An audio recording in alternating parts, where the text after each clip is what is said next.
আমাদের নামে মুনাফিকির এই দুইটা রাজনৈতিক দলের কীর্তি তারা কিন্তু গ্রামের সহজ সরল মানুষের মধ্যে পৌঁছে যাচ্ছে। আপনাদের আজকের দায়িত্ব এখান থেকে বেরিয়ে গিয়ে গ্রামে গঞ্জে আমাদের যে সংগঠন রয়েছে সেই সংগঠনের নেতৃবৃন্দকে নিয়ে ওই মুনাফিকদের বিরুদ্ধে গিয়ে সত্যিকারের ইসলামের আকীদা, ইসলামের আদর্শ প্রত্যেকটা মানুষের মধ্যে পৌঁছে দিতে হবে, যাতে করে ওই মুনাফিকরা ওই সব ঘরগুলোয় গিয়ে ওই সব সহজ সরল ধর্মভীরু মানুষকে কোনোভাবে ভুল বোঝাতে না পারে। পরিশেষে শুধু একটা কথা বলবো, বাংলাদেশের আগামী নভেম্বর ডিসেম্বর মাস আসছে। এই মাসগুলোয় মাহফিলের মধ্যে ধর্ম প্রচার করার একটি সুযোগ থাকে। আপনারা মাহফিলের মধ্য দিয়ে সত্য কথাগুলো তুলে ধরতে পারেন।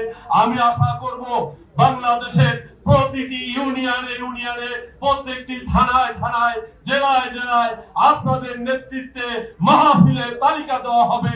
সেই তালিকায় দক্ষ আলোচক যারা অলবদল করেন তারা উপস্থিত থেকে সত্যিকারের ইসলামের আদর্শ মানুষের মধ্যে তুলে ধরবেন।